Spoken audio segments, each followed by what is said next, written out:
Muy buenas noches, bienvenidos al Envite, programa de los servicios informativos de esta casa, la Televisión Canaria. Estamos en medio de un volcán de relaciones diplomáticas entre España y Argentina y esa es una cuestión que sin duda dará mucho que hablar todavía. Afortunadamente, hablando de volcanes, en el caso de la Isla del Hierro, hoy se ha sabido que ya ha terminado la historia sísmica y el semáforo volcánico vuelve a ser verde. Es una estupenda noticia, significa que todo ha terminado. Y en medio de este huracán de recortes y medidas económicas contra la crisis, pendientes de qué pase este próximo viernes en el Consejo de Ministros, qué pase también por parte del Gobierno canario el sábado, recibimos hoy en el Envite al secretario general del Partido Popular en Canarias, vicepresidente del Parlamento y presidente del grupo parlamentario de su partido político en la Cámara Autonómica, Manuel Fernández. Gracias por estar con nosotros, muy buenas. Muchas gracias por la invitación, muchas gracias. Manuel Fernández será el invitado que tendremos esta noche. Emilia, con un menú intensísimo esta semana.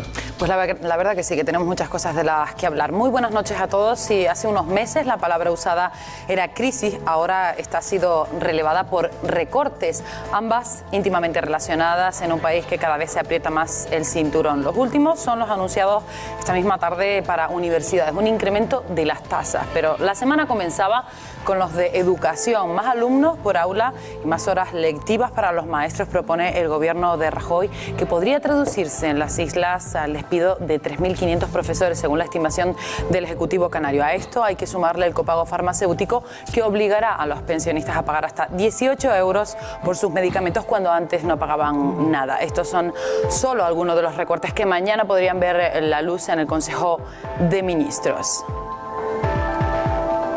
Precisamente en el Consejo de Ministros de este viernes podría conocerse también las medidas anunciadas por el gobierno español contra Argentina tras la decisión de la presidenta Cristina Fernández de Kirchner de expropiar YPF, filial de la empresa española Repsol. Hoy la propia Unión Europea ha salido en defensa de los intereses españoles. La vicepresidenta de la Comisión Europea ha dicho que un ataque a España es también un ataque a la Unión Europea. Y también hemos vivido un momento histórico, el arrepentimiento público de un monarca. El rey don Juan Carlos pedía perdón este miércoles a su salida del hospital, donde estaba ingresado para ser operado de la cadera por una caída en Botsuana, donde estaba cazando elefantes. Ha sido una semana llena de críticas para la Casa Real. Enseguida vamos a debatir de estos y otros asuntos, sin olvidar, como decía Carmelo, que ya ha vuelto a verde el semáforo de riesgo volcánico en el Hierro. Nuestro invitado además es herreño. Como cada jueves, contamos con 4 periodistas que paso a presentarles. Están con nosotros Manuel Mederos, director adjunto de Canarias 7. Buenas noches, Manuel. Hola, buenas noches, Emilia. ¿Qué tal? ¿Cómo va esta semana de recortes? De recortes y sorprendentes, que no salimos de un día a otro para seguir sorprendidos, ¿no? Difícil. Difícil, no cogemos resuello, como decimos los canarios. También nos acompaña esta noche José Moreno, del Grupo del Día. ¿Qué tal, José? ¿Qué tal, Emilia? Buenas noches. ¿Cómo estamos? Bueno, pues recortado por todos sitios, ¿no? Entre recorte y ajuste no sabemos dónde colocarlo. Más delgados nos vamos a quedar todos un poquito. Sí, bueno, eso a algunos incluso le vendrá bien. Nos acompaña esta noche Techi Acosta, directora de Lanzarote Media. ¿Qué tal, Techi? Muy bien, bueno, pues esperando la siguiente, ¿no? Hasta el verano, como ha anunciado Mariano Rajoy, pues vamos a tener, a ver, cada día despertándonos con una nueva noticia, un nuevo recorte.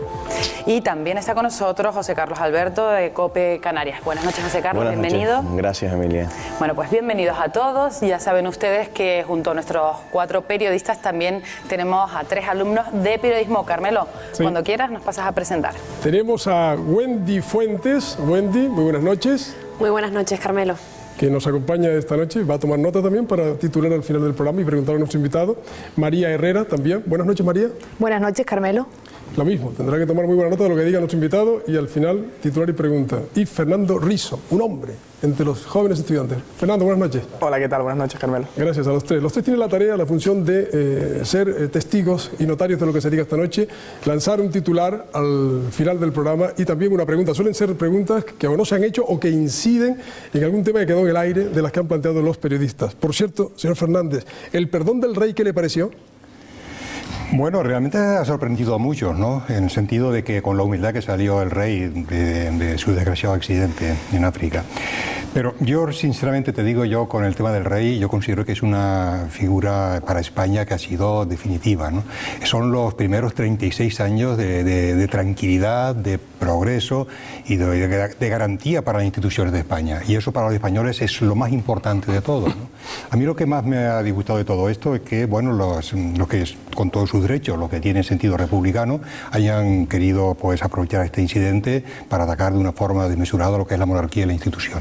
Yo realmente no es que sea especialmente monárquico, pero yo creo mucho en una institución fija como es la que tenemos en España, porque no cabe duda de que los conocemos un poquito, no mucho, lo que es la historia de España pasada.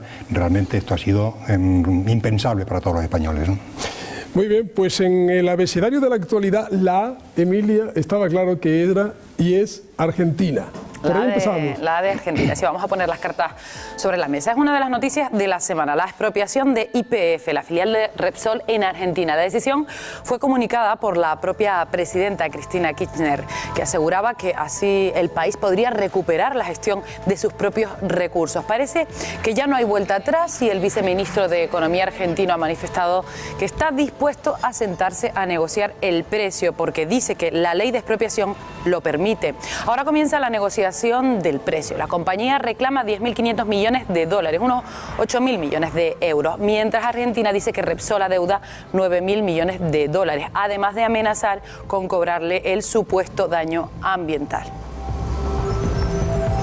Y un día después del anuncio de la expropiación, la petrolera Repsol respondía. Su presidente, Antonio Brufau, ha dicho que tomará medidas legales contra lo que considera un atropello. Le escuchamos. La producción de YPF se queda en Argentina para producir la gasolina y el diésel. Jamás ha venido producción de YPF a España, jamás, ¿eh? Es un mercado en sí mismo cerrado. Por tanto, esto no va a tener ninguna repercusión ni en los precios, ni en las compras, ni en el aprovisionamiento. Cero. El gobierno español mostró inmediatamente su apoyo a Repsol y calificó la expropiación como un gesto hostil. También la Unión Europea ha dado su apoyo a España. Hoy mismo ha dicho que Argentina está atacando a toda la Unión Europea. Hasta el Consejo General del Poder Judicial ha suspendido su participación en la 16ª Cumbre Judicial Iberoamericana tras recibir una sugerencia del Ministerio de Justicia. Es una muestra más de la crisis diplomática entre ambos países. Este viernes conoceremos las medidas que adoptará el Consejo de Ministros. El gobierno ya tiene preparada alguna medida que van a responder a esa acción de hostilidad que ha hecho el gobierno argentino, pero no vamos a anunciar la medida. Las medidas las vamos a adoptar y las vamos a adoptar a lo largo de los próximos días. Hablando del conflicto de Repsol en Argentina, no podemos olvidarnos que Repsol es la misma compañía que ha recibido el visto bueno para buscar petróleo cerca de Canarias. Recordemos que fue el Consejo de Ministros reunido el 16 de marzo el que dio luz verde a esta autorización a pesar del rechazo de las autoridades de las islas. El gobierno de Rajoy asegura que este petróleo sería beneficioso para todos los españoles. En cambio, en el archipiélago se han alzado muchas voces en contra de la búsqueda de crudo frente a Lanzarote y Fuerteventura. Aseguran que la extracción de petróleo es incompatible con la principal actividad económica de las islas, el turismo, y alertan del daño ecológico irreparable que provocaría un accidente. En definitiva, Carmelo, Repsol por una parte y Repsol por la otra. Y petróleo que ha marcado la actualidad de Canarias en las últimas semanas, últimos días, y Repsol, YPF en Argentina, que lo lleva, Manolo, a primer titular de todos los periódicos prácticamente del mundo, la expropiación de YPF. ¿Por dónde disparas? ¿Por Repsol Argentina? ¿Por Prospecciones Canarias? No, lo primero que quiero decir es que esta expropiación sienta un precedente peligrosísimo sobre todo para Argentina, no tanto para España, porque Repsol es una empresa lo suficientemente fuerte como para resistir la expropiación y para pelear a nivel internacional su propiedad en Argentina. Es la consecuencia directa de un régimen que es el peronismo, que gobierna Argentina de tiempos inmemoriales y en la que se mezcla familia, poder, populismo, negocios. Y en este caso yo creo que eso es lo que ha imperado, más que la necesidad que tenga Argentina de disponer de su crudo. Además del hecho de que Repsol investigó y tiene concesiones petrolíferas, nuevas concesiones petrolíferas en Argentina que podrían ser muy rentables, y de hecho las últimas publicaciones a nivel internacional indican que Argentina ya negocia con China la posibilidad de vender parte de las acciones que ha expropiado a Repsol a las petroleras chinas. A mí me parece que esto es un precedente. Lo que sí yo quería preguntarle a Manolo Fernández es si este hecho va a significar que en Canarias se acelere el proceso para las prospecciones y para la fase de investigación, y si se descubre petróleo de posterior explotación. Yo creo que no tiene nada que ver una cosa con la otra, ¿no? El problema de Argentina es un problema muy grave por lo que es la confianza internacional de lo que es el intercambio de inversiones. Si eso cunde en el resto de otros países, yo creo que ya entonces la economía mundial puede tambalearse. Porque cuando no hay confianza a la hora de invertir, porque tienes miedo que te expropie de una forma que lo ha hecho Argentina, el tema hay una retracción total, y por supuesto quien pierde en este caso son los propios argentinos, porque el resto de los países se lo van a pensar muy mucho en llevar a hacer inversiones a Argentina. Y si no hay inversiones, no hay trabajo, y quien pierde eso es argentino. En este caso concreto, no olvidemos que hace 3 años fue Repsol quien compró la compañía que estaba totalmente en quiebra, la reflotó, empezó a buscar petróleo, encontró en una de las zonas de Argentina, creo que bastante interesante, y viene ahora la ministra y expropia solamente, algo insólito, no expropia la mitad de la compañía, solamente las acciones de Repsol, respeta el resto de los accionistas, solamente, ¿no? Esto es un tema totalmente insólito.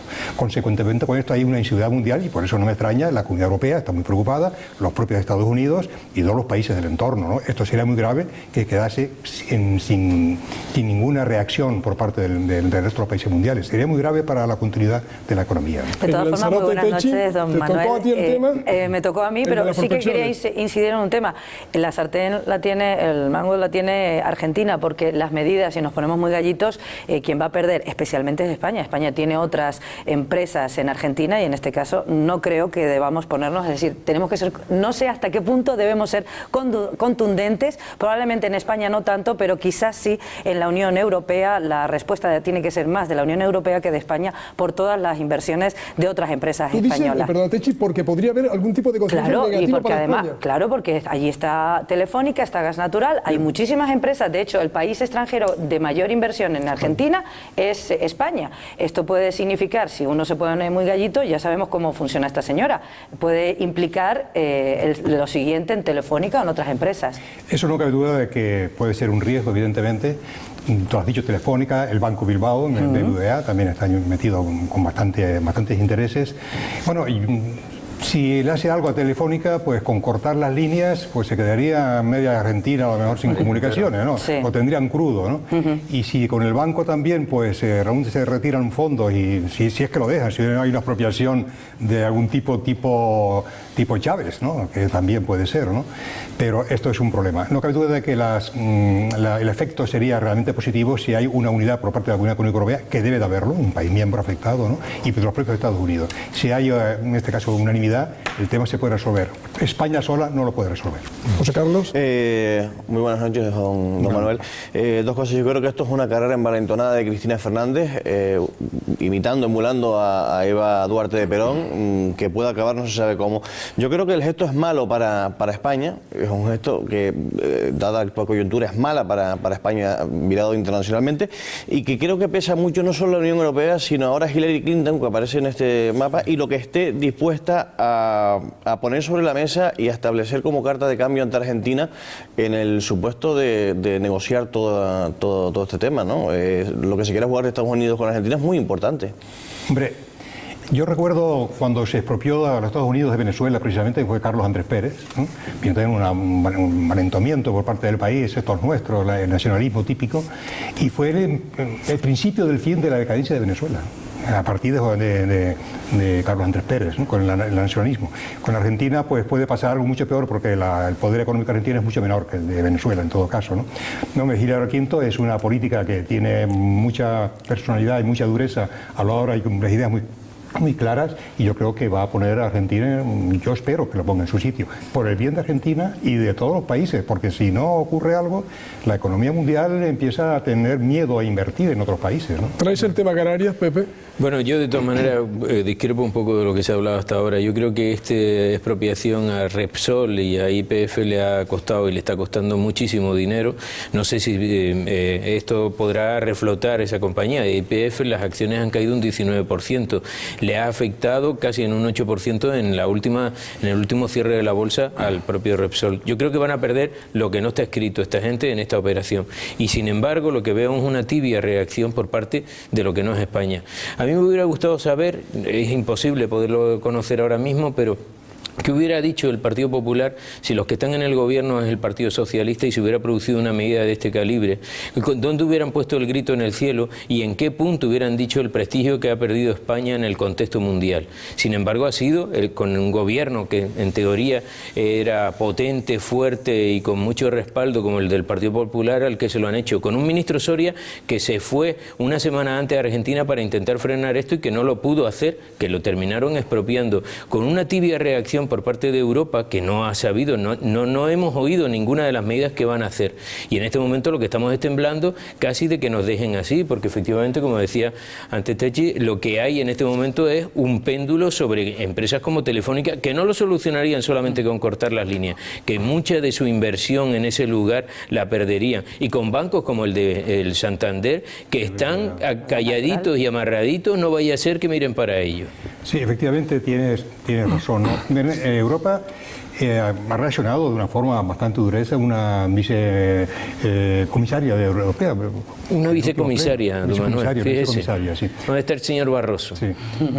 Yo creo que con bastante contundencia, ¿no? Y eso es el mensaje primero para tomar medidas ya dentro de lo que es la propia organización. Vamos a ver qué va a pasar, ¿no? Pero eso ha sido traer casi una tirita con bueno, todavía una operación a corazón abierto. Igual que España tiene que pensarse qué medidas va a hacer, ¿no? Lo va a hacer en el próximo Consejo de Ministros y aplicarlas en la medida que se vayan garantando. Pero yo estoy esperando que no dejen jugar el domingo a Messi, por ejemplo. Eso es otra. No, pero por lo pronto el Consejo General del Poder Judicial ha suspendido su viaje. No, por eso, que ya se están produciendo.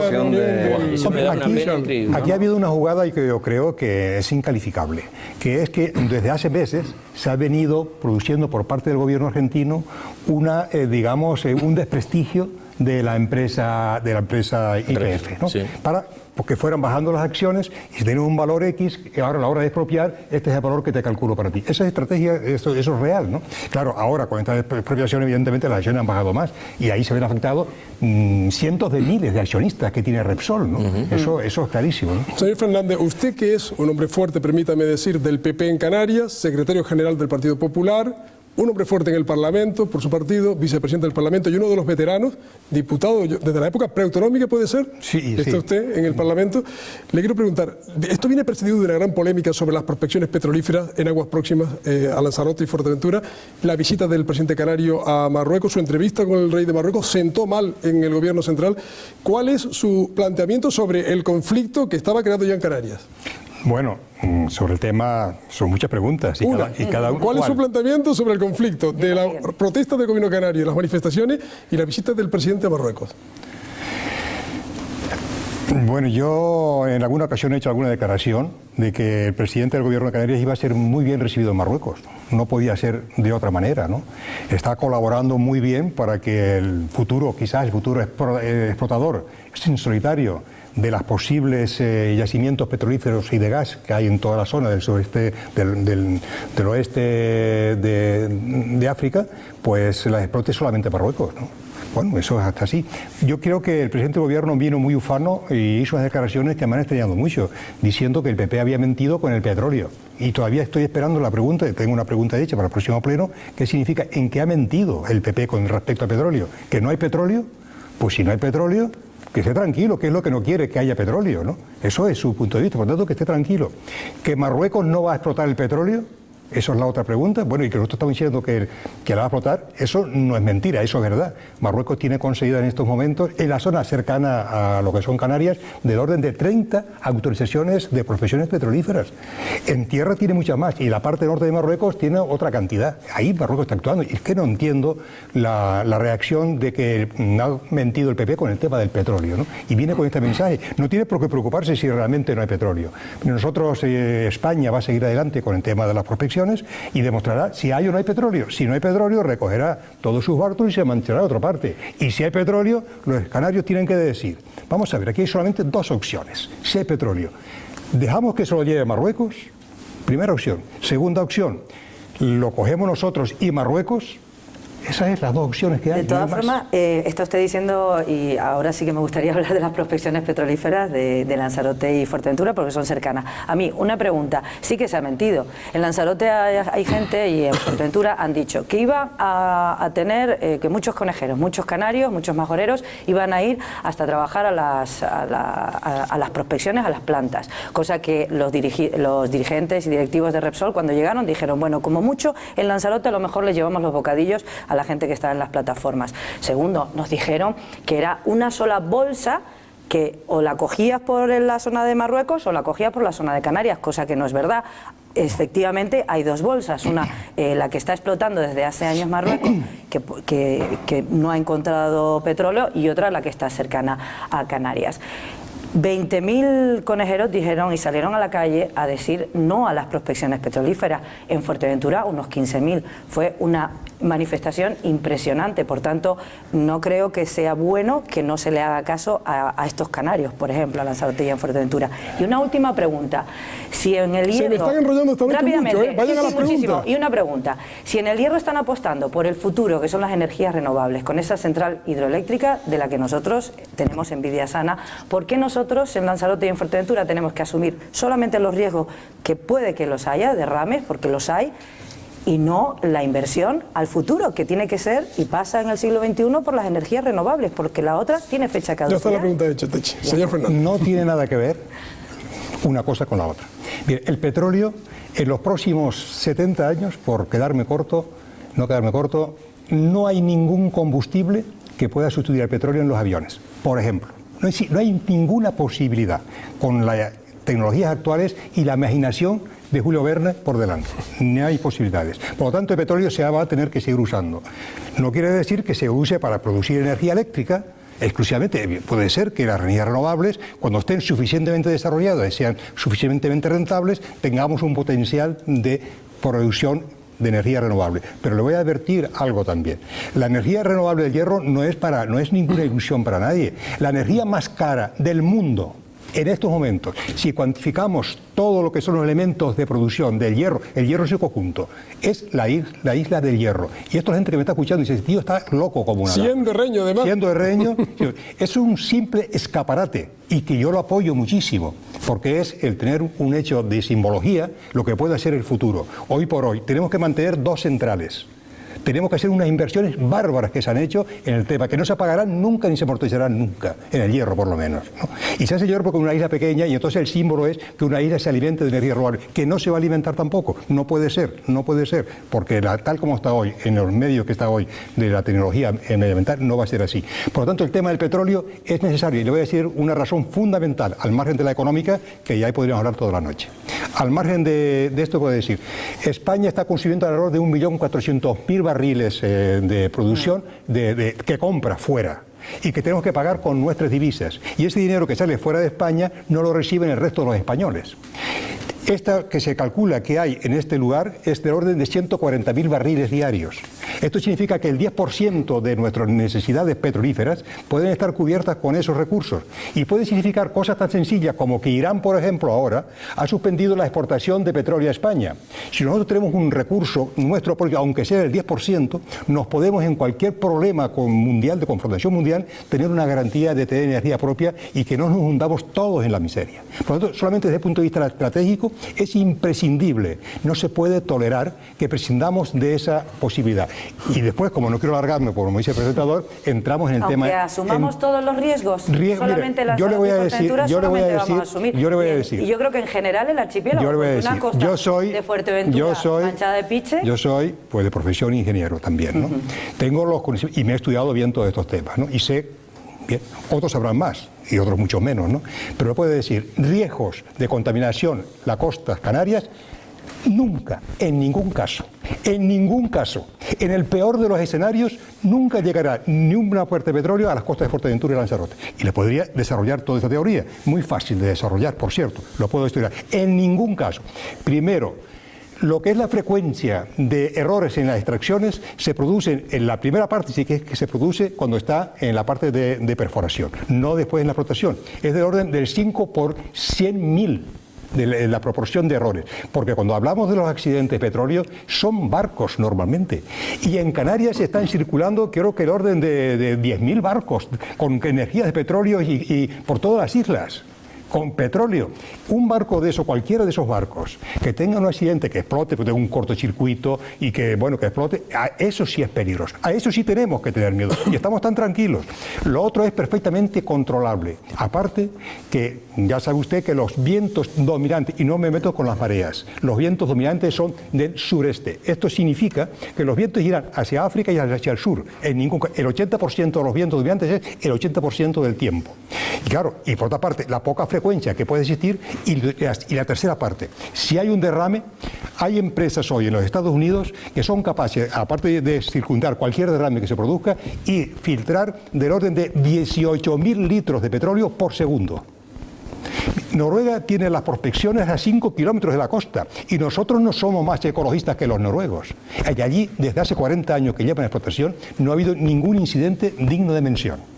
Por lo tanto, lo que no podemos es perder una riqueza inminente que también beneficiará al turismo, muchísimo beneficiará al turismo y sobre todo la garantía de los canarios. Y tenemos, bueno, yo podría hablar de esto, ya me cogería todo el programa. Si ustedes quieren, los periodistas pueden volver sobre el tema, pero no quiero que Emilia me diga... No, lo voy a parar aquí, si vendrán más preguntas... Vendrán más preguntas, pero enseguida Pepe... Lo único que iba a decir es que qué pena que no estuviera esa empresa el día que se rompió el Prestige, por ejemplo. Famoso Prestige. Es un barco, efectivamente. Era un barco. El tema del Prestige es un barco con petróleo pesado. El petróleo pesado se rompió, afortunadamente, y menos mal que no se rompió dentro de las rías gallegas, ¿no? Sino se rompió fuera y el petróleo rápidamente se hizo bolas, porque eso es una reacción química. Cuando es un petróleo más volátil se evapora incluso, ¿no? Y hay tiempo de recogerlo sin problemas. Digo que volveremos seguramente sobre el tema del curso del programa, pero Emilia, que no me digas, no me recuerdes que no quedemos con los recortes fuera, con la que se ha caído y ha llovido sobre los recortes que el gobierno anuncia y algunos ya ha decretado. Con la que está cayendo, ¿no? Sí. Los dos símbolos más importantes en la sociedad del bienestar han sufrido las primeras medidas de ajuste del gobierno de Rajoy. En educación, la reforma eleva el límite de los estudiantes por clase hasta unos 36 alumnos por aula en enseñanza secundaria y también se incrementan las horas lectivas de los profesores. Las bajas del profesorado no se cubrirán si son inferiores a 10 días. Todo esto significa el despido de 3.550 maestros. También las tasas universitarias aumentarán. En sanidad, los pensionistas pasan a pagar las recetas hasta un 10% del precio, aunque se establecen límites a los enfermos crónicos. Los no pensionistas pagarán el 50% del medicamento en vez del 40% actual. Con este nuevo sistema de pago, el Estado calcula que se ahorrarán 3.700 millones de euros. Otro de los asuntos que vamos a tratar, las bonificaciones a las tasas han favorecido la llegada a las islas de 1,5 millones de turistas y la creación de 70 nuevas rutas en el 2011. Según el gobierno canario, estos datos demuestran la eficacia de esta herramienta que contribuye a mantener la buena línea que presenta la actividad turística en el archipiélago. Por ello, el ejecutivo de Paulino Rivero mantiene la petición de prórroga de estas bonificaciones al Estado. Una petición que se rechaza desde Moncloa. El ministro de Turismo, José Manuel Soria, asegura que las bonificaciones son discriminatorias para gran parte de las compañías aéreas y añade que el incremento de turistas está relacionado con los hechos surgidos de la primavera árabe. Y trayendo el tema a política regional, el pasado 4 de abril se celebró en Las Palmas de Gran Canaria la Ejecutiva Regional del Partido Popular. En ella se han fijado las fechas del 13º Congreso Regional del Partido Popular en Canarias. Serán los próximos días 19 y 20 de mayo en Santa Cruz de Tenerife. Así lo anunciaba el presidente de los populares canarios, José Manuel Soria, que repite como presidente del Partido Popular en las islas un congreso que contará con la participación de 500 compromisarios. En él se van a debatir dos ponencias, una política y otra acerca de los estatutos y reglamentos del partido. Bueno, pues estos son otros 3 asuntos que vamos a poner sobre la mesa. Sobre lo que hay que añadir además, que se ha hablado mucho, sobre todo ayer, del copago sanitario, de las reformas también en materia de educación, que el gobierno canario dice que no las podrá aplicar, tal cual le propone el ministro, y hoy se hablaba en una reunión del ministro con las comunidades autónomas de la posibilidad de subir las tasas universitarias como otro aspecto de esos recortes que irán al Consejo de Ministros de mañana. José Carlos. Hombre, yo creo que el Partido Popular está pecando de lo mismo que pecó en los comienzos de la crisis el gobierno de Zapatero. No está llevando las cosas por su nombre. Decían no a la subida de impuestos, han subido los impuestos, decían no al copago. Ahora sí al copago. Yo creo que, como los antiguos filósofos griegos, deben decir que absolutamente todo es susceptible de cambio, absolutamente todo, de arriba abajo, porque la gente nos estamos encontrando un día detrás de otro con un cambio y no sabemos hasta dónde va a llegar. Yo creo que todo está sujeto a cambio y le quería preguntar a don Manuel, ¿hasta dónde? Si ustedes saben hasta dónde, porque dicen que no es fruto de la improvisación, pero vamos a trompicones y no sabemos hasta cuándo se va a recortar, hasta dónde se va a recortar. Es cada día una mala nueva. Sí, la situación de España es muy grave. Y lo primero que tenemos que hacer todos es conocer que es muy grave. Si nosotros seguimos pensando que éramos muy ricos para gastar como queríamos, pues realmente no nos podremos recuperar y lo que haremos es acelerar lo que es precisamente la caída al abismo, ¿no? Entonces, eso es lo primero. El gobierno del Partido Popular no va a alargar la agonía de todos los españoles, no haciendo medidas que se necesitan para no caer demasiado antipáticos ante la opinión pública. Vamos a caer muy antipáticos, evidentemente, porque ahora explicar la situación a todos los españoles no es tan fácil, ¿no? Por eso se están tomando las medidas. Todas las medidas reformistas se van a tomar en la primera parte de este gobierno y evidentemente la crisis no la ha generado en ningún caso el Partido Popular. El Partido Popular está poniendo en la mesa de operaciones el enfermo y va a cortar por donde sea necesario para que ese enfermo se salve, porque si no lo corta para salvarle y operarle, este enfermo se nos muere. Y pasa lo que es el rescate, que no nos libremos del rescate, porque entonces sí es verdad que vendrán recortes y sin poder tener ningún tipo de respuesta. Entonces sí vendrán recortes. Por lo tanto, lo que está haciendo el Partido Popular es asumir ese coste político, que lo tiene evidentemente, pero tenemos un problema gravísimo, que es el más grave de todos, que es los cerca de 6 millones de parados. Y ese es el problema más grave que tiene España. El siguiente país, que es un 23%, el siguiente país que hay crisis en Europa, que está en paro, por ejemplo Portugal, está del orden del 14%, y la propia Grecia del orden del 16%. No hablemos de Alemania, que no llega al 5%, o Inglaterra, o Italia y demás, que lo tienen del 7%. O sea, eso tiene un tema de crisis financiero, pero la gente tiene trabajo. Aquí es que el 23% de los españoles no tienen trabajo. Ese es el problema más grave que tenemos.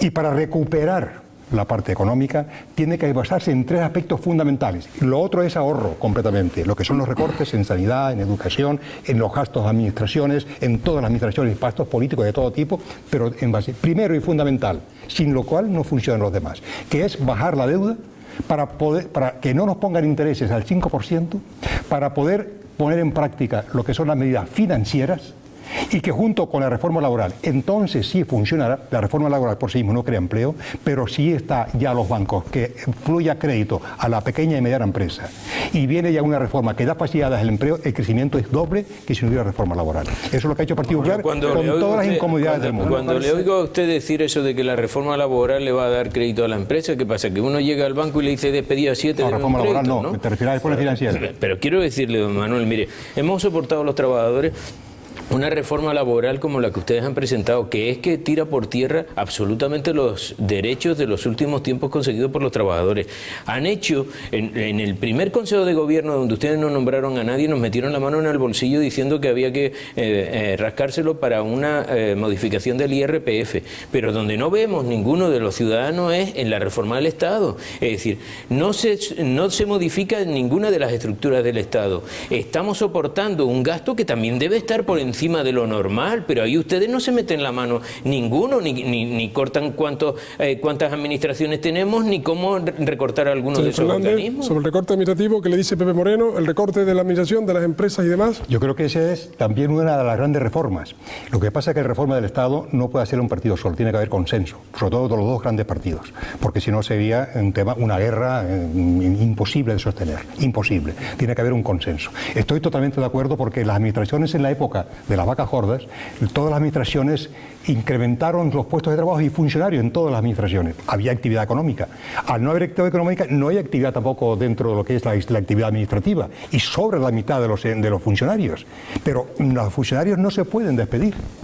Se pueden recortar, como está haciendo, a los sueldos, es lo único que se puede hacer. Pero el número de políticos que viven del erario público también, don Manuel, el número de políticos. Y después en la otra parte que tú has dicho, has mencionado de una forma indirecta, que es el tema de las administraciones. Hombre, Canarias, por ejemplo, lo que tenemos, 4 administraciones clarísimas, y si cada una supiera cuáles son sus competencias, todavía marcharíamos mejor. Los problemas más grandes es que no saben, dentro de esas 4 administraciones, quién es competente en qué. Y eso quien sufre las consecuencias son los inversores, los canarios, a la hora de resolver cualquier problema. Y estoy totalmente de acuerdo contigo, y yo personalmente estoy absolutamente de acuerdo en reducir alguna de esas 4 administraciones. A ver, Manolo. No de ahora, desde hace bastantes años. Sí, porque ahí quiere apuntar algo, señor Fernández, a lo mejor en lo de quitar ¿qué? Cabildo, ayuntamiento, gobierno, ahí se quedó en el aire. Eso es un debate largo. Yo quiero... Es un debate... un debate largo y además en la que creo que los políticos se resisten. Es decir, nadie quiere perder... Bono el otro día le oí muy claro, por cierto, muy claro, habló, y en este sentido, que bueno, que sobraban las diputaciones, pero ya. ¿Aquí que sobra, Aquí es más complicado decirlo, pero porque habría que analizarlo. Aquí hay 2 administraciones paralelas, totalmente paralelas. O sea, la administración autonómica en Tenerife o en Gran Canaria, que está duplicada, por cierto, pues son 2 exactamente iguales. Tiene también 2 cabildos, que tiene, por ejemplo, la estructura de obras públicas, con los mismos ingenieros en un lado y en otro, con los mismos aparatos de gestión de carreteras o de obras públicas, cuando puede estar en una sola administración. ¿Dónde? Ese es el debate. Pero que está duplicado, absolutamente duplicado. ¿Por qué queremos 2 administraciones, por ejemplo, en turismo? En Cabildo y en el Gobierno de Canarias. En la isla de Tenerife, si fueran islas diferentes, todavía. Hay 2 administraciones, o tenemos servicios sociales, o educación, o todas las administraciones. Es un problema real que está aquí.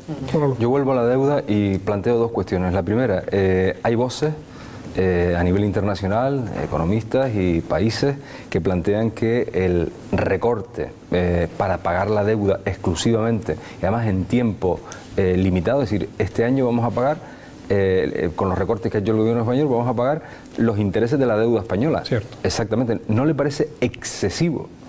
Porque lo que yo haría en mi familia si me veo en una situación de ese tipo es refinanciar la deuda y ponerla a más largo plazo, buscar otras fórmulas que no incidan en la educación de mis hijos, en la medicina, en una posible enfermedad de mis hijos, etcétera, etcétera. O sea, este planteamiento me gustaría que reflexionara sobre él. Y la segunda cuestión, las medidas, estas que estamos viendo, siguen sin generar confianza en la economía, ni a nivel nacional ni a nivel internacional, porque hoy, por ejemplo, la bolsa se ha desplomado llegando a los 7.000 puntos, al índice de 1996.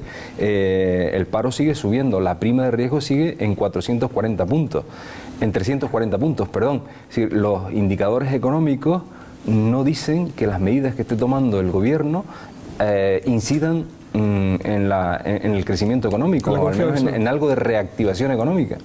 Efectivamente, ese es uno de los problemas, ese es el problema principal. Por eso se están acelerando todas las medidas de recortes, ¿no? Pero evidentemente no va a influir ni en la educación, no va a influir en la educación. Eso es pues un tópico de alguna manera. Porque el que se ponga, antes dijiste 36 alumnos en el ratio de secundaria, son 25, son 25. Sí.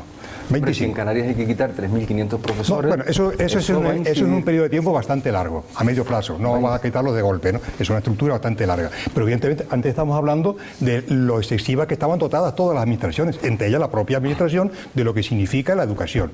Pero es bajar esto y subir, por ejemplo, a las horas lectivas 2 horas. En lugar de tener 2 horas discutiendo las políticas del colegio, 2 horas dando clase. Por lo tanto, esa es una de las medidas sin afectar a la educación. A lo mejor mejora. Yo digo siempre que yo, una pequeña escuela allí en Valverde con 50 que éramos niños y yo salí adelante a trancas y a barrancas, ¿no? Y era allí sin tener ninguno de los avances que teníamos ahora. Por lo tanto, el tema es que no se va a recortar lo que es la calidad de la enseñanza. En lo que es la sanidad, que también es un tema que nos hemos encontrado, 15.000 millones de deuda en la sanidad, 24.000 millones de deuda en lo que es la tarifa eléctrica, porque aquí se disparó en los últimos años lo que era el gasto eléctrico, precisamente en esas renovables, fundamentalmente en esas renovables, hechos sin control.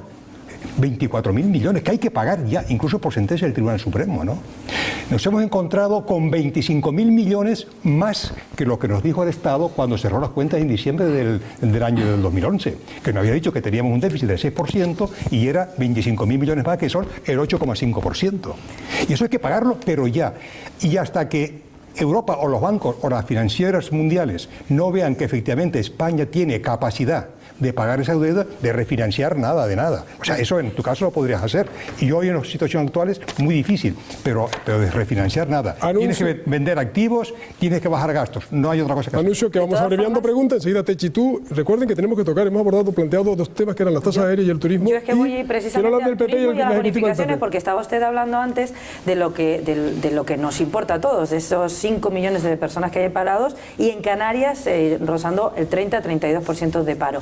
¿Qué hizo con las bonificaciones aéreas? Que subiera el turismo, que vinieran muchísimos turistas y que por lo menos se mantuviera, y que desde las voces desde el sector turístico dicen que sí que han creado empleo, pero poco a través de constructoras, a través de la poca inversión, cosa que digo yo, si nos quitan las bonificaciones nos va a venir menos turismo, no hay ni un solo duro para hacer inversiones públicas. Del 30, ¿a dónde vamos a pasar? Bien, ha sido un tema muy controvertido el tema de las tasas especiales, ¿no? Lo que yo sé, reducir las tasas para aquellas compañías aéreas que trajesen nuevos destinos turísticos, y eso fue para potenciar. ¿Qué sucedió? Que al final fue una sola compañía prácticamente que se benefició de esa subvención específica de las tasas. ¿Esto qué creó? En torno a las otras compañías que se vieron, oye, pues aquí una que no ha estado nunca operando en Canarias se lleva estos beneficios, y nosotros que hemos estado aquí aguantando las duras y las maduras, bueno, en el día que yo vea otro sitio patón, me marcho de aquí. Esa fue una primera reacción. Pero es que segundo, en los estudios del Ministerio se hicieron lo que es la evolución de la dejada de turistas yendo a lo que es Egipto o Túnez o los países árabes, por las circunstancias que todos conocemos, la famosa primavera árabe, y de esos turistas está totalmente marcado la circulación entrada en España. Y de hecho está ahí, y no ha bajado en los primeros años de este año, porque las tasas estas terminaron en diciembre del año pasado. Cuando fueron conseguidas fue hasta diciembre. Era un tema circunstancial, no para siempre, para haber un movimiento. Y no ha pasado ahora en el turismo. Y lo que todos tenemos que tener idea, no ha pasado hasta ahora nada.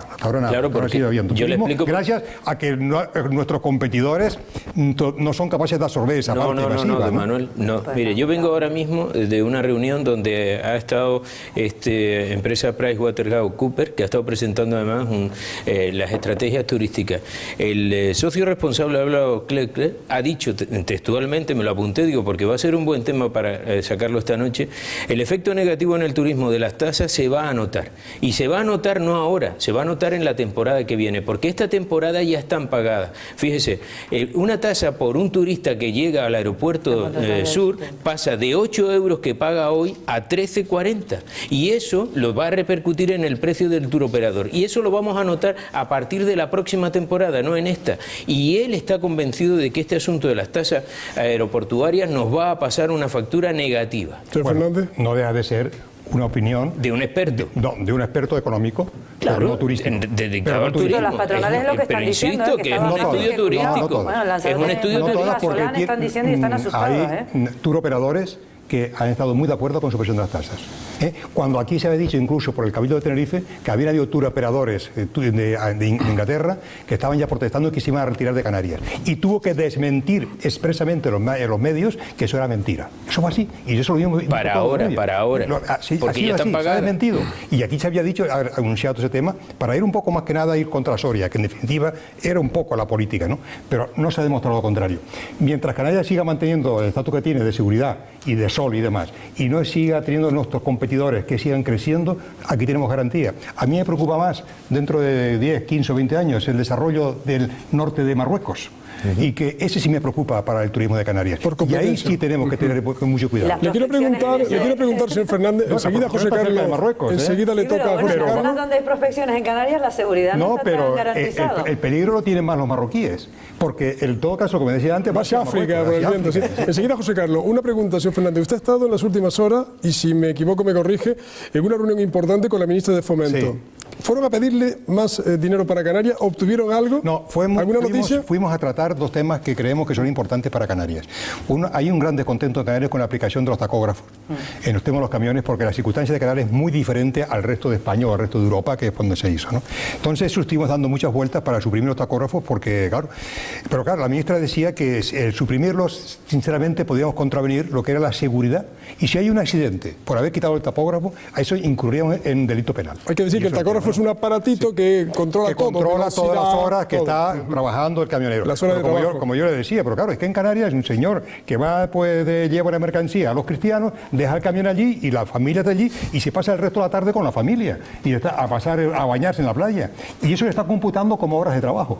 Por lo tanto, no puede hacerlo. Tiene que volver y después no puede traer el camión para acá. Y al margen del transporte no hubo ningún tema de fondo. El tema también, el tema de los certificados de residencia. ¿Qué dijo la ministra? Se ha detectado un fraude, parece ser, del orden del 10% en el tema de esto, y claro, pues la Fiscalía ha tomado rienda en el asunto y claro, tiene que tomar medidas. Entonces a mí me preocupaba muchísimo el tema, y a todos los canarios, el tema del certificado de residencia, porque eso de comprar un billete, tienes que llevar al ayuntamiento, coger el certificado, llevar allí a la agencia, empadronamiento, para que te den el billete, eso no puede ser. Eso fue una lucha. Yo tengo todos mis expedientes de parlamentario y luché mucho en contra de eso hasta que se admitió el tema del carnet. Fue un gran avance, ¿no? Pero ahora el carnet no ofrece todas las garantías para luchar contra el fraude. Entonces lo que hacemos allí en el debate es que el certificado podemos seguir comprando, y esto creo que es una noticia... A ver, nos va a contar una noticia. Que podemos seguir comprando los billetes por teléfono, por internet, como hasta ahora, y la tarjeta de embarque exactamente ahora, simplemente decir, soy residente. Y te ponen la tarifa residente. Ahora, tú tienes que tener un certificado que te dura 6 meses y a la hora de embarcar, en lugar de enseñar el carnet, enseñas el certificado. Y con eso es suficiente. Yo creo que es un tema dentro de las dificultades que nos preocupaba a todos, el tema de la... Pero el certificado lo enseño nada más y me lo vuelvo a meter en el bolsillo. Sí, te lo voy a meter en el bolsillo. Solamente enseñarlo. Como hacíamos antes, ¿no? Antes había que entregarlo. Tenías que entregarlo. Físicamente. Pero además no te daban el billete si no llevabas el certificado. Es verdad. Y ahora tú puedes comprar el billete como antes. Para que queremos los adelantos técnicos y después no podemos usarlo. Un retraso atrás muy fuerte. Creo que lo hemos solucionado de una forma... no se queda con el certificado, es susceptible de manipulación. Es decir, no, yo puedo... la compañía puede detectar, ahí los sistemas de detección después de los fraudes es responsabilidad de la propia compañía. Tiene que vigilar que entra allí es residente. Porque si hay una inspección y el que esté dentro del avión no es residente, pues no lo quiero decir. De manera que en resumidas cuentas, Teche, se pide el certificado en el ayuntamiento con 6 meses de validez, lo llevamos en la cartera cada vez que tenemos que acceder al aeropuerto, lo enseñamos, lo volvemos a guardar y nos vale por 6 meses. Bueno, puede ser una solución para este conflicto. Por lo menos. La pregunta, José Carlos... A lo mejor más tarde volvemos otra vez. Una pregunta, porque usted hizo un matiz antes que me llamó mucho la atención. Una pregunta de sí o no. ¿Usted cree que en el tema del petróleo, en el tema de las renovables y en el tema de las tasas aéreas, el gobierno de Canarias ha tomado una postura únicamente por hacerle daño, por desgastar a José Manuel Soy? Yo creo que incluso ha mezclado 3 cosas que yo creo que no. Una sí y otra posiblemente no. El tema del petróleo, no olvidemos que el propio secretario general del Partido Socialista dijo no hace mucho tiempo que cuando estaban todavía gobernando, que él autorizaría el petróleo en Canarias con los ojos cerrados. Ahora está gobernando y ahora no le interesa ponerlo con los ojos cerrados porque no le gusta perder los votos de Fuerteventura y Lanzarote en estos trasiegos de compromisos políticos que hay, ¿no?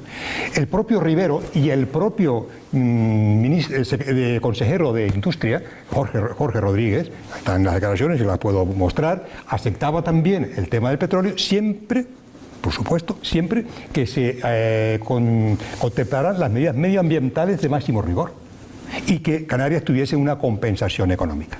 El gobierno de España está totalmente abierto a que tenga una compensación económica directa, una tasa directa, aparte de las indirectas, ¿no? Pero una directa. Y eso, pues Paulino no se ha molestado ni en negociarlo. Yo creo que es una postura que en algún momento tendrá que justificarlo a todos los canarios. A lo mejor cuando tenga que justificarlo ya está tan lejos de la política que ya no nos merece la pena a nosotros ni preguntarle, ¿no? Manuel, vamos a cambiar enseguida, Manolo. Lo que me sorprende, a ver, déjenme preguntar. Adelante, Manolo. Es que esta noche me tiene... Adelante, Manolo. A mí lo que me sorprende de estas gestiones que hace el PP de Canarias en el gobierno es que tengo la sensación de que el PP está asumiendo el rol del gobierno, es decir, el gobierno central a quien escucha, con quien habla y con quien soluciona los problemas de Canarias no es con el gobierno de Canarias, es con el PP de Canarias. Yo no he visto al gobierno de Canarias molestarse en solucionar, por ejemplo, el tema de los certificados de residencia. Y yo no he visto al gobierno de Canarias molestarse en el tema de los tacógrafos. Don Manuel. Nosotros sí, porque nosotros recibimos en el Parlamento asociaciones de transportistas, un montón, y incluso gente que me ha llamado con multas que le han puesto, una barbaridad, ¿no? Me han llamado, oye, pero soluciono. Da pena que en estos momentos que no hay trabajo, multas de 3.000 euros, ¿no? Y la gente está agoniando con este tema, ¿no? Y entonces, bueno, vamos a resolver este problema. Es nuestro gobierno, nosotros no podemos resolver los temas con el gobierno a base de interpelaciones, de proposiciones de ley, porque no podemos ir contra el propio gobierno. Para eso es nuestro gobierno, para tratar los temas directamente y convencerles a hablar de tú a tú, estamos entre compañeros y este tema hay que arreglarlo. ¿Pero cuándo recibe Rajoy a Paulino Rivero? Porque eso ya corresponde a la agenda de Rajoy y a la agenda de Paulino Rivero, supongo. Ese tema se escapa a mi control total y absolutamente. Ninguno lo ha preguntado y vamos a cambiar ya, porque las prisas son porque el tiempo se nos va, por el Congreso del PP. Si usted se va a presentar a secretario general, si hay cambios... Hombre, el secretario general no se presenta ninguno, lo decía. Bueno, si va a ir en la plancha, si el presidente va a contar con usted, si usted está disponible, en fin. Bueno, sí, esto es la incógnita ahora, ¿no? Mira, yo soy secretario general y no fue porque lo quise y digo por lo que pedí. Me lo pidió Soria y quería que en aquel momento lo fuera porque, bueno, políticamente le interesaba. Porque se le había desmadrado la Secretaría General. Los dos vicesecretarios que tenía se le habían desmadrado. Yo cuando me lo preguntó, yo le di otros nombres. Digo, mira, déjame tranquilo, yo tengo bastante rollo. Yo ya, mi ambición del poder político lo tengo superado, totalmente superado, ¿no? Y entonces me lo pidió y mira, si no eres tú, va a ser otra cosa y esto no va a ir bien. Y tuve que aceptar, ¿no? Lo he hecho con todo gusto, muy fiel, haciendo las cosas. Yo soy un hombre de partido 100%. Eso lo he demostrado a lo largo de mi trayectoria dentro del partido y los que me conocen lo saben que primero el partido y después las personas, ¿no? Y si alguien dentro de la persona, por muy amigo que sea, contraviene los derechos del partido, conmigo choca. Eso lo tengo muy claro y yo creo que por eso he estado tantos años en la política, ¿no? Ahora, ¿qué va a pasar? Todavía yo no he hablado con José Manuel, entre otras cosas, porque si está en Argentina, está en otro lado, ¿no? Pensábamos que este sábado nos íbamos a ver para ella planificar un poco lo que es la estructura. Evidentemente, el secretario no es que se pone de candidato. En la estructura, lo que es el órgano de gobierno, es una plancha completa que pone el candidato. El candidato es Soria. Y en esa Soria él presenta tanto lo que son los vocales, que son 22, más lo que son los del comité de dirección del partido. Y dentro de ellos el propio secretario general. Y el propio secretario general en cualquier momento lo puede cesar Soria también. Y de dentro de los electos puede nombrar a otro secretario general. Por lo tanto, Soria, yo le diría totalmente y absolutamente con total apertura que haga lo que quiera en este sentido, lo que crea conveniente, lo que él crea que si mejor. Si le dice que quiere contar con usted, ¿sí o no? Sí, si quiere contar conmigo, bien. Yo ahora no lo voy a negar. Es que lo que le ha faltado que decir y si cree que es mejor otra persona en otro momento, tendrá mi apoyo. Lo que le ha faltado decir es que además de que es un gran hombre de partido, es un gran hombre de Soria. Bueno, eso no me da confianza. Yo suelo ser persona, no suelo traicionar a las personas. Y yo creo que una vez... Pero discrepar no es traicionar. No, discrepar no. Yo soy discrepo mucho, tú lo sabes, Pepe. Yo soy de las personas que discrepan, pero dentro del partido. Tú a mí nunca me has visto discrepar en los medios de comunicación contra el partido. Nunca me lo verás. Ahora, dentro del partido sí soy muy crítico. Bueno, queda claro. Emilia, el rey pide perdón. Muchas críticas, hablando de críticas precisamente, vamos a hablar de las que ha recibido el monarca. El rey Juan Carlos pedía disculpas esta semana en una breve comparecencia grabada justo antes de salir del hospital en el que ha permanecido 5 días ingresado por una fractura de cadera, sabiendo que su viaje a Botsuana ha sido motivo de una gran polémica. Don Juan Carlos decidió que quería pedir disculpas no mediante un comunicado oficial, sino a viva voz. Las críticas hacia el rey han llegado sobre todo por la poca información ofrecida sobre ese viaje de casa a África, cuando España vivía una de las semanas más duras para la economía. Durante estos días, sus familiares han estado continuamente desplazándose hasta el centro sanitario para acompañarle. Ante la debacle, la familia real ha cerrado filas y los asesores de la zarzuela han intentado responder con más transparencia de la habitual. Nunca su comportamiento había estado tan en entredicho. El rey finalmente decidió pronunciarse. Pues mucho mejor y agradezco a todo el equipo médico y a la clínica, en fin, cómo me han tratado. Estoy deseando retomar mis obligaciones y lo siento mucho. Me he equivocado y no volverá a ocurrir. Y gracias por vuestro interés estos días y estar aquí tanto tiempo. Bueno, pues vamos ahora con una de las mejores noticias que nos deja la semana, que también es hora. El semáforo vuelve a verde en El Hierro, en tierra, y la isla recupera la normalidad. Ya el proceso eruptivo bajo el mar de Las Calmadas que se ha desactivado, según ha informado el PEVOLCA. Estas imágenes que van a ver enseguida pasarán ahora a formar parte de la historia, porque es la última erupción de un volcán en las islas. Este burbujeo fue uno de los momentos más activos del proceso, que al final no nos dejó una nueva isla, al contrario de lo que se pensaba. Ahora solo se mantendrá la vigilancia en el mar. Para el territorio terrestre de lo que es la isla del Hierro, donde hasta ahora estábamos en fase de preemergencia y semáforo amarillo, pues se ha decidido bajar esa fase y estaríamos en fase de normalidad y por lo tanto con la declaración de semáforo verde en cuanto a la información a la población. Bueno, pues de este asunto del rey, también de lo decidido por el PEVOLCA, trataremos a la vuelta de publicidad, y recuerden que nos quedan las fotografías. Enseguida volvemos. Hasta ahora.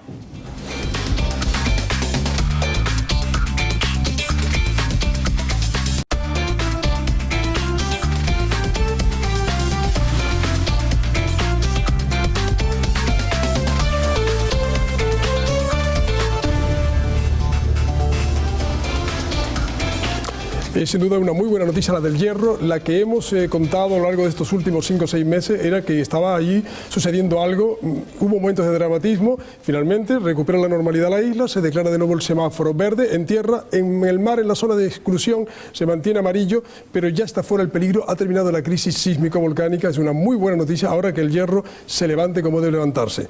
Y sobre el perdón del rey, les voy a pedir también un comentario a los periodistas y a nuestro invitado.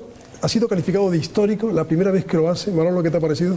A mí me ha parecido un signo de madurez democrática, sinceramente. O sea, me parece un signo de madurez democrática en este país que podamos criticar al rey.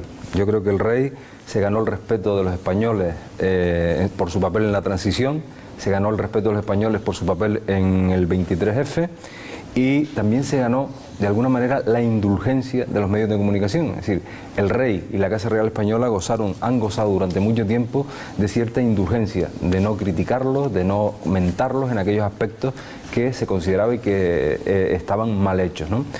En este momento, que la prensa se haga eco de las acciones del rey, de las acciones negativas del rey, porque esto de irse a casar en un momento tan crítico para España como el que acaba de describir Manolo Fernández, irse a casar, además una cacería de lujo, pagada por un inversor extranjero, etcétera, etcétera, etcétera, más todo a eso unirle los problemas con su yerno Urdangarín, con el otro yerno, un nieto en el hospital con un disparo en un pie, pues me parece que estaba fuera de lugar y me parece que está muy dentro de los cauces democráticos que pida perdón. Techi. A mí no, yo no estoy de acuerdo ni creo que la monarquía va por delante. La monarquía para mí es una institución absolutamente anacrónica y precisamente... ¿Crees que ahí entraba el tema de la abdicación también? Por eso, debate, por eso. ¿No? Creo que ahora no es el momento, lo digo. Creo que ahora la situación en la que está España no es el momento, pero la fotografía en Botswana de un rey casando me parece que representa lo que es la institución. Una institución para mí total y absolutamente anacrónica. Creo que sí le honra ese pedir perdón. Creo que es importante que a partir de ahora la Casa Real también haga transparencia y facilite a todos los ciudadanos de este país que sepan exactamente lo que está haciendo y qué está haciendo. Evidentemente siempre tiene que tener una parcela privada, pero sí en sus viajes y con quién viaja me parece importante, sobre todo con determinados empresarios. Y creo que muchísimos dirigentes de este país tendrían que hacer lo mismo que ha hecho el rey, pedir perdón. Cierto, sí. No sé qué opina José Carlos, pero es verdad que ha exentado muy bien las disculpas que ha pedido el rey. Sí, yo creo que por la boca muere el pez o vive el pez en esta ocasión, porque todavía recuerdo el mensaje de Navidad, de Nochebuena, diciendo que había que tener un comportamiento ejemplar y que el Urdangarín había sido poco ejemplar. Yo creo que flaco favor le hacen a la monarquía a los que dicen que no debe excusarse por nada y nunca se había dicho tanto entre frases. Sí, sí. Entre frases que ha dicho. Lo siento, me he equivocado, no volverá a ocurrir. Pepe. ¿En qué se ha equivocado? Yo, cuando vi eso, es que viendo las imágenes me pregunté, ¿por qué pide perdón? ¿En qué se ha equivocado? ¿Qué es lo que no va a volver a hacer? ¿No va a ir a Botswana? ¿No va a ir a cazar elefantes? ¿Por qué pide disculpas?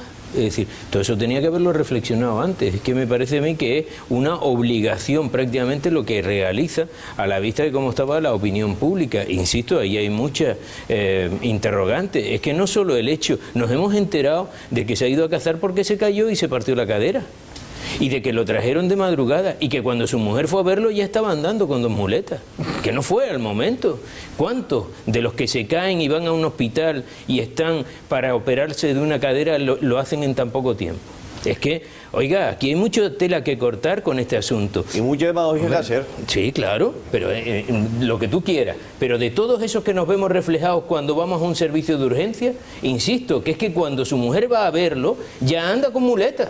Bueno, pero yo creo que eso es más problema doméstico que... No, hombre, yo me estoy refiriendo más que... No usemos la demagogia, porque si tú ahora te caes, ustedes quieren. Si te caes y te rompes la cadera, vas a un hospital y sobre la marcha te operan y te atienden. Sobre la marcha no creo que te operen. Pregúntale a la gente la cantidad de tiempo que está. Y te lo digo porque tengo personas cercanas que les ha pasado y... Enhorabuena, felicidades para ti y la familia.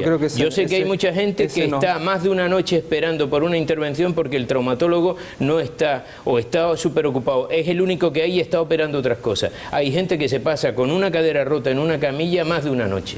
Simplemente. Lo otro, si ustedes quieren leerlo por el lado de la anécdota doméstica, léanlo por el lado de la anécdota doméstica. Nuestro invitado opinó al comienzo del programa sobre el tema, recuerdo que se lo pregunté, pero yo no me sustraigo de preguntarle por su isla. Lo del Rey ya lo hemos debatido, usted ya lo explicó, también, sí. Pero el que el Hierro finalmente recupere la normalidad, ¿cómo lo ve usted? Bueno, yo ha recuperado la normalidad. Yo creo que ya hace un poco de tiempo en cuanto a la erupción volcánica, ¿no? Yo creo que allí muchos de los temas y las decisiones que se tomaron fueron contraproducentes para la isla, muy contraproducentes. Y la evacuación repentina de la Restinga un buen día, por ejemplo, el cierre del túnel, todos los que conocemos la isla bien y conocemos la idiosincrasia de aquello, todos, yo fui uno de los que digo, pero ¿qué están haciendo, no? Y creo que me respaldaron gran parte de los herreños que estaban indignados con estas políticas y le ha hecho mucho daño al Hierro porque se extendió fuera que Hierro era peligroso, un peligro, ¿no? Yo hablé con gente de Venezuela que iba a venir y que no querían venir porque, bueno, aquí que va, cuando va a explotar la isla y algo así, ¿no? Y los convencí que no había peligro ninguno, que con toda garantía vienen para acá. Yo creo que el problema de Hierro no ha terminado, está empezando porque hay una gran crisis económica. Allí sí hay que hay crisis, que se ha juntado todo, el volcán, la crisis general de la isla, todo completo, ¿no? Y entonces da cierto nivel de tristeza a la isla porque no se ve actividad económica, no hay movimientos, no hay visitantes, muy pocos visitantes, incluso la gente que está afuera se ha venido a vivir a Tenerife y hay una situación económica dramática en el Hierro. Yo creo que yo he pedido en 3 ocasiones una acción especial de 3 millones de euros para dar trabajo ya a la gente, no he sido respaldado por el gobierno de Canarias, no ha hecho caso de la cuestión, posiblemente sea porque en el Cabildo de Hierro no está gobernando su partido, y yo tengo que decir así de claro, porque yo suelo ser así de claro, ¿no? Y esto, pues, el propio presidente del Cabildo se queja mucho contra su propio Partido Socialista, ¿no? Porque es así. Por lo tanto, el Hierro está empezando ahora a ver si se recupera. Ha habido acciones de promoción turística, de todos colaborando con el Hierro, y a ver si viene alguna recuperación, pero lo están pasando muy mal. Muy mal, sí. Bueno, es el momento en el programa en el que nuestro invitado se enfrenta a tu fototest, Emilia. A ver, vamos ya con las fotografías. Les voy a pedir que me diga lo primero que le viene a la cabeza o lo que opina, en cualquier caso, de los personajes. Vamos con la primera para no perder demasiado tiempo. Ana Matos, la ministra de Sanidad. Bueno, Ana Matos es una mujer que ha estado en el partido, muy fiel al partido, desde la época de Aznar, y siempre ha llevado puesto de responsabilidad y una mujer muy prudente dentro de la política. Bueno, se acaba de aprobar ese pago o copago de los pensionistas, parte de sus recetas. ¿Lo próximo será pagar las consultas, usted cree? No, en este caso no hablemos de copago, porque el pago de la receta ya se venía haciendo. Se ha hecho un reajuste en el tema del pago y quién tiene que pagarlo, pero no es copago. ¿Y usted cree que podría llegar a pagarse las consultas? Yo en estos momentos, tal como está España, yo no me atrevo a hacer ningún vaticinio en la cuestión. Yo creo que es un tema de cada momento, la gravedad de cada momento, hay que tomar las decisiones que procedan, porque esa es mi teoría dentro de mi responsabilidad política también. Yo no sé, no tiene la intención ni muchísimo menos que se haga un pago por la medicina. No olvidemos que Italia, por ejemplo, por ir en urgencia cobra 50 euros, creo que son, 25 o 50 euros, por ir en urgencia nada más. En Francia se paga, en Portugal se paga, España no paga. Aquí tenemos un déficit, por ejemplo, sanitario con respecto al extranjero del orden de 400 millones de euros, que tenemos que nosotros de servicios a extranjeros, mientras que recuperamos solamente del orden de 40 millones de euros. O sea, porque somos muy generosos en España. Esto hay que regularlo, esto hay que poner en su sitio. Yo creo que las políticas de la sanidad seguirán adelante. Vamos con la siguiente fotografía. También en este caso se trata de otro ministro, el ministro de Educación. Bueno, pues otra de las grandes reformas. Aquí siempre ha sido tabú hacer reformas en sanidad, intocable. Educación, intocable. Servicios sociales, intocable. Pero resulta que esas tres funciones se llevan el 80% del presupuesto. Si no tocamos esas funciones, no podemos rebajar el gasto, por así de claro, ¿no? Por lo tanto, yo creo que el ajuste que se ha hecho en educación por parte del ministro, que es muy acertado, muy acertado. Hay que racionalizar también el costo en la educación. Evidentemente, habrán interinos que tendrán que irse, digamos, despejar lo que es la mano de obra dentro de la educación. No cabe duda, porque el gasto va a bajar para todos, ¿no? Y bueno, es una de las cosas más que tenemos que asumir, pero dentro de lo que es la calidad de educación no va a bajar en absoluto. Y desde el punto de vista del alumnado, también se oyen voces que apuntan a que la enseñanza va a ser quizás un poquito más difícil para las clases sociales con niveles económicos más bajos. Yo no lo veo. ¿Por qué razón? Esa no es ni la intención del gobierno, ni veo que las medidas que ha hecho el ministro actual afecte para nada a las clases más bajas. No se van a tocar para nada las becas, por ejemplo. Hay una reforma. ¿El pago universitario sobre las matrículas? En el tema universitario va a haber una estructura también de reformas, evidente, el tema de lo que son las tasas, ¿no? Hay una reforma. Bien, entra dentro de todo el paquete de recortes, ¿no? Y el ministro lo ha hecho con conocimiento de que lo tenía que hacer y que tiene que asumir toda la crítica que le estamos haciendo todos. A lo mejor hasta yo también. Venga, vamos con la tercera fotografía. Hablamos ahora pues de algo muy familiar, supongo que para usted, Antonio Castro, el presidente del Parlamento de Canarias. Eso no lo conozco yo. ¿No le suena? No. Bueno, yo a Antonio Castro lo conozco de siempre, ¿no? Porque yo estuve en La Palma estudiando bachiller, precisamente, él es de Los Llanos, ¿eh? Y lo conocí allí, pero él es un poco más pequeño que yo, lo conocí desde entonces. Y en la vida política nos hemos relacionado siempre muy bien, nos entendemos perfectamente lo que es la realidad política, ¿no? Sin demagogias entre los dos. Y yo creo que eso ha sido, siempre tenemos una buena sintonía. Y ahora mismo en la mesa la tenemos perfectamente.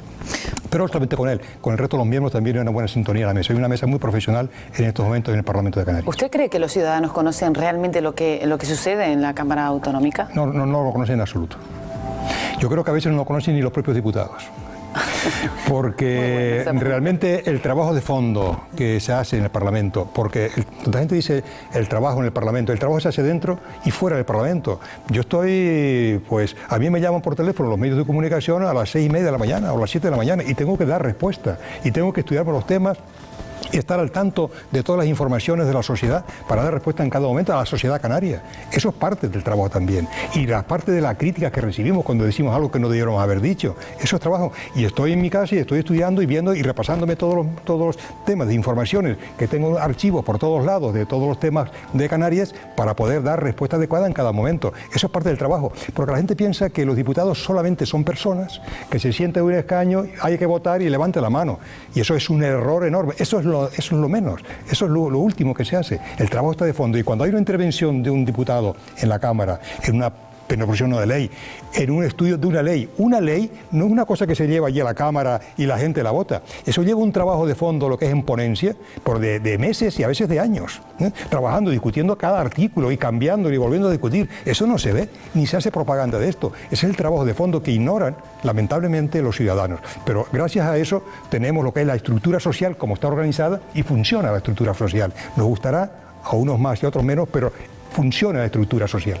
Bueno, vamos con la siguiente fotografía, que en este caso pues se trata de Román Rodríguez, presidente de Nueva Canarias y portavoz también del Grupo Mixto en el Parlamento. Bueno, Román lo conozco políticamente, menos que Antonio Castro, por supuesto, pero mucho ahora. Yo creo que Román es una persona muy afable políticamente y nos contrastamos bromas.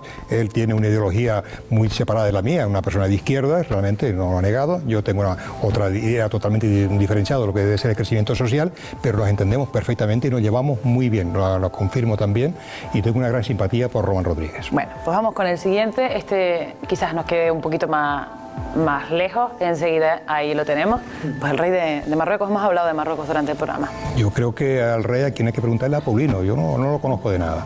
Paulino Rivero, que quizás pueda dar una respuesta, porque le da respuestas que él quiere oír, parece ser, ¿no? Que se conforma cuando él dice que en Canarias no hay petróleo y que ya le ha solucionado todos los problemas. Pues muy bien, pues esto es el envite, ¿no? Yo no sé si aquí alguno, yo he sido jugador de envite, me siento bastante, ¿no? Pepe también. Se conoce. Pero a mí nunca se me ha ocurrido preguntarle al contrincante de al lado, oye, tú llevas la mala, y que te diga, sí la llevo. Te dirá que no, y le invitas, y claro que la lleva, y de vida invido 7 y te echa fuera para el chico fuera, ¿no? O sea, ¿cómo se va a preguntar a nuestro contrincante económico qué pasa con el petróleo si el mensaje que quiere que se transmita es otro? Yo creo que eso es un absurdo. Esto sería un chico fuera, en tal caso, ¿no? Un chico fuera. Vamos con la siguiente fotografía. ¿Quién era el chico, Paulino? Bueno, pues también se ha hablado de ella durante el programa de la presidenta argentina, de Cristina Fernández de Kirchner. ¿Qué opinión de Yo creo que es una populista, pero no es el populismo de Evita Perón, ni muchísimo menos. Yo creo que no tiene nada que ver. Pero ella quiere aprovecharse de quizás copiar, que es la nueva Evita Perón, tomando medidas muy espectaculares, como la que ha tomado con la nacionalización de Repsol, y creo que está haciendo un grave daño y posiblemente un irreparable daño al pueblo argentino. Pues muy bien, vamos con la séptima fotografía, ya nos quedan menos y bueno, pues también hemos hablado de esto porque esta tarde precisamente o durante el día de hoy la bolsa ha caído a niveles casi históricos. Tenemos que seguir con las reformas hasta que por fin la bolsa deje de caer y que la prima de riesgo empiece a caer de verdaderamente para entonces respirar tranquilo en España. Mientras tanto no estamos respirando tranquilos. De momento con esta situación la confianza en los mercados no está funcionando por ahora. No, por ahora no. Vamos con la última fotografía que seguramente les será muy familiar porque es precisamente el Ayuntamiento del Pinar en su isla del Hierro. Bueno, eso es una de mis satisfacciones políticas profundas, porque el hecho de conseguir el último ayuntamiento de España, y que fue el más joven, y que creo que más nunca se saldrá ningún otro ayuntamiento, dada la situación de la reestructuración de las administraciones, yo creo, como se dice vulgarmente, nos escapamos por puntos, ¿no? Ya no lo hubiéramos podido hacer, de que el pueblo del Pinar tuviese su satisfacción de lo que desde que se constituyó el Ayuntamiento de Frontera viene reclamando que tenía que hacer en el Pinar. Cuando se constituyó el Ayuntamiento de Frontera, la mayor población del Hierro de los pueblos era el pueblo del Pinar, y se hizo en fronteras donde apenas había gente, o había gente que se mudaba solamente a los veranos. Incluso se nombraron concejales de Valverde en el Ayuntamiento de Frontera, porque a poca gente había abajo. Claro, eso fue, y de hecho en el Pinar funcionaba lo que era la Guardia Civil, lo que eran los juzgados de paz y lo que era el médico, todo estaba en el Pinar. Por tanto había un anacronismo que había que vencer. Es una satisfacción para mis antepasados, mis padres, mis abuelos que lucharon por eso, y por todos los amigos piñeros, y el agradecimiento, el entendimiento entre Eligio Herrandi y Tomás Padrón, que entre los tres los pusimos de acuerdo para esa justicia histórica. Quedado casi en tiempo de descuento. Bueno, pues muchísimas gracias por su aportación a nuestro fototest, Carmelo, cuando quieras. Sí, ha sido muy interesante, muy jugoso. Estamos ya en la recta final. Le pedimos a los estudiantes de periodismo que brevemente titulen y pregunten también. Tienen la oportunidad de hacer la última pregunta que no se haya hecho o subrayar alguna que se haya formulado y que quedara no completa la respuesta a su juicio. Wendy Fuentes, ¿cuál es tu titular? Mi titular dice así: si hay petróleo en Canarias, la dependencia energética disminuiría en un 10%, tal y como apunta el secretario general del PP. En el caso de hallar petróleo a 61 kilómetros de las costas de Fuerteventura, se podría aliviar en un 10% la dependencia energética de España. Y en cuanto a mi pregunta, he de reconocer que son muchas las incógnitas que me vienen a la cabeza ahora que tengo al frente al secretario general del PP. Sobre todo cuando hablamos de 5 millones de parados, cuando hablamos de copago sanitario, de copago farmacéutico, cuando hablamos de un despido más fácil y más barato, incluso cuando voy a comprar una bombona del butano, me vienen muchas incógnitas a la cabeza, pero tengo que seleccionar aquellas que particularmente considero más interesantes. Por ello, mi pregunta es: España cuenta con 5 millones de parados, de los cuales 2,5 millones dejarán de recibir ingresos y de cobrar el paro a lo largo del año. Incluso De Guindos prevé 630.000 parados más, una cifra que afecta directamente al nivel de paro que existe en Canarias. Dejando de hablar de ajuste, de necesidad, de reforma y de austeridad, me gustaría saber si se han planteado medidas, o al menos las han tenido en cuenta, para todas aquellas familias que no recibirán ningún tipo de ayuda ni ingreso. Y por otro lado, me gustaría saber si desde su punto de vista la reforma laboral afecta directamente a las igualdades sociales y por consecuencia perjudica a la clase media. Muchas gracias. Gracias, Wendy. María Herrera, tu titular y tu pregunta. Sí, mi titular va relacionado con las prospecciones petrolíferas en Canarias. El secretario general del PP ha dicho que no hay riesgo de contaminación, por lo tanto quiere decir que la gente, bueno, los canarios se quedarán tranquilos a raíz de estas declaraciones.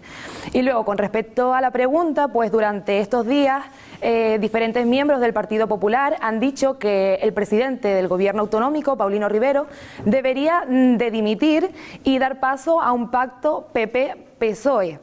Y porque según estos políticos en Canarias es más lo que une al PP y al PSOE que lo que los diferencia. Sin embargo, hay algo que me sorprende y es que el PP y el PSOE se están echando mutuamente las culpas de lo que ocurre a nivel nacional y también a nivel canario. Y ahora de repente pues se pretende un pacto autonómico pero no insular y de ayuntamientos. Entonces, mi pregunta es, ¿qué soluciones puede aportar ese pacto para Canarias? Y si me puede explicar en qué se ha equivocado el señor Paulino Rivero. Gracias, María Herrera. Fernando Riso, tu pregunta y tu titular. Mi titular es posible temor de la economía mundial, ya que esta podría tener miedo a invertir en otros países a raíz de la decisión tomada por el gobierno argentino. Dicho esto, voy a mi pregunta. El diputado de Coalición Canaria, José Luis Perestelo, mostró su disconformidad con un presunto recorte de gasto público que iba a llevar a cabo su propio partido. Usted le restó importancia y abogó por mantener el pacto con Coalición Canaria y consensuar las decisiones que se van a llevar a cabo. Yo le pregunto a usted, ¿cree que se echó en falta este pacto cuando al final se tomó la decisión de extraer petróleo en aguas canarias? Bueno, vamos a intentar abreviar. Gracias también, Fernando, porque se nos ha ido el tiempo. Señor Fernández, 3 preguntas. Una respuesta. Después de los titulares que le habrán parecido, no sé cómo le han parecido, ¿le han acertado? No, los titulares magníficos. Han acertado. Yo creo que han acertado plenamente, yo creo que han cogido del lleno, ¿no? Ahora, el tema de dar aquí una respuesta a los 5 millones de parados y la gente que no está cobrando en este momento nada porque se les acaba el paro, es un tema muy complicado, ¿no? Muy complicado porque los recursos económicos son lo que son. Lo que hay que hacer es salir lo antes posible de esta crisis para que vuelva a haber crecimiento y pueda haber oportunidades otra vez de trabajo, ¿no? Esto es lo más importante. Evidentemente, la reforma laboral va a incidir mucho en lo que es el tema de las desigualdades sociales, porque la mayor desigualdad que hay es la gente que no tiene paro con la gente que tiene el paro, ¿no? Entonces hay que evitar que todo el mundo tenga acceso al trabajo. Esto es lo más importante y eso es lo que se pretende con la ley laboral. Pacto PP-PSOE. El pacto PP-PSOE está funcionando, por ejemplo, muy bien en el Hierro, que tenemos pacto en el Cabildo, funciona muy bien en los ayuntamientos de La Palma, también funciona muy bien, porque una cosa es lo que es la política nacional y las grandes políticas y otra cosa son las políticas del día a día, que es lo que se hace en las instituciones. Yo creo que Canarias necesita otro cambio de mentalidad en lo que es ya 20 años seguidos con el PP o con el PSOE por parte de Coalición Canaria, y hay un enquistamiento ideológico que yo creo que hay que romper. Y eso solamente se puede hacer pactando el Partido Socialista con el Partido Popular. Por lo tanto, nosotros jugamos abiertamente, otras veces se ha hecho de una forma muy civilina, ahora abiertamente, clarísimamente. Creemos que es necesario para Canarias y por eso lo hemos planteado con tanta claridad. La última pregunta. tema de las extracciones también. ¿Las extracciones se refería a la pregunta cuál era? Fernando preguntaba si en este contexto, si le entendí, porque quiso enfocar la pregunta primero por el partido, luego no sé si finalmente si las extracciones, Fernando nos escucha, en la última parte preguntaba Fernando si las extracciones eran realmente favorables para Canarias, si se llevaban a cabo. No, si realmente se echó en falta el pacto que él aboga entre PP y Coalición Canaria. ¿Para las extracciones? Sí. Muy bien.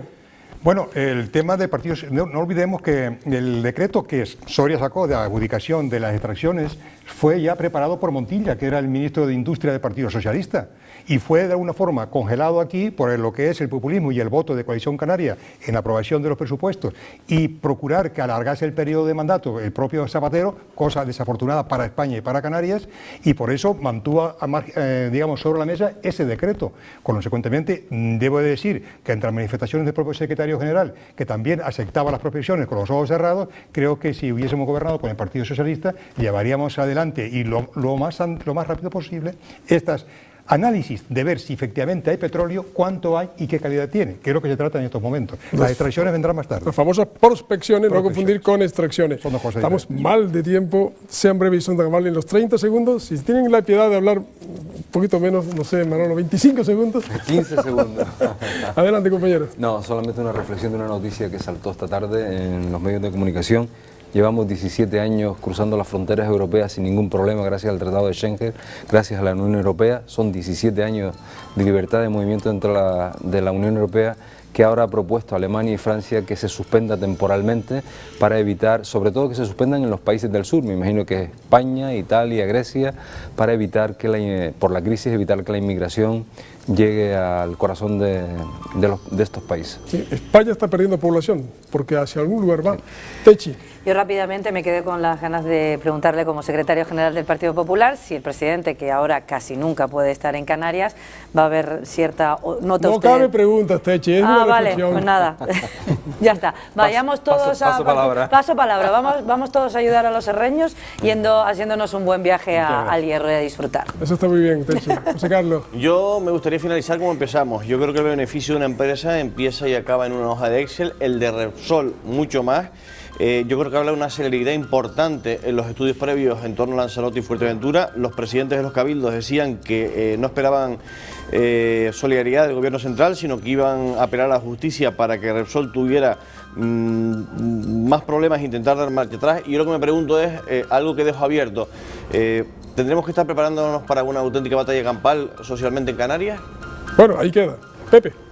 Hombre, yo me había hecho aquí una lista de todas las cosas que nos han ido sucediendo en los 125 días que lleva el PP gobernando. Nos han subido el IRPF, la luz, el gas, tenemos una reforma laboral que nos tira por tierra derechos, una subida de gasolina, de las tasas académicas de esta tarde, de los pagos de los fármacos, el descenso del dinero para las becas, el aumento del número de alumnos por aula, el recorte en las prestaciones sanitarias, el recorte en las inversiones públicas, el recorte de más de 9.000 millones en los presupuestos, pensionistas pagando medicamentos, es decir, y así una larga lista que seguramente me pasaría en los 30 segundos de todo lo que hemos perdido en solo 125 días. Muchas gracias. Señor Fernández, tiene usted también 30 segundos. Sí, dentro de ese tema, una de las cosas que me preocupa, el tema de Argentina es muy preocupante porque yo creo que lo que suceda con respecto a Argentina va a garantizar lo que es la economía mundial en el futuro. Yo creo que va a ser muy importante.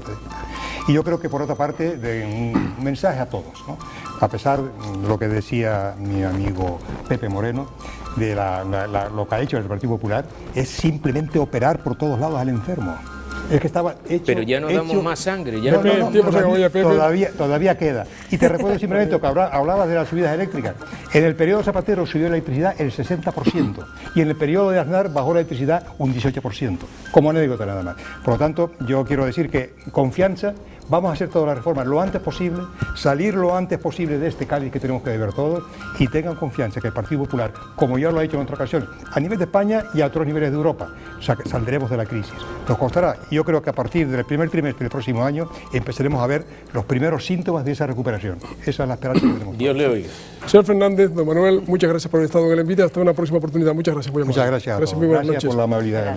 A los estudiantes de periodismo, a los compañeros periodistas, como siempre. Hasta la próxima oportunidad, Emilia. Hasta la próxima semana, compañera. Muchas gracias. Y a ustedes, sigan en compañía de la Televisión Canaria. Muy buenas noches.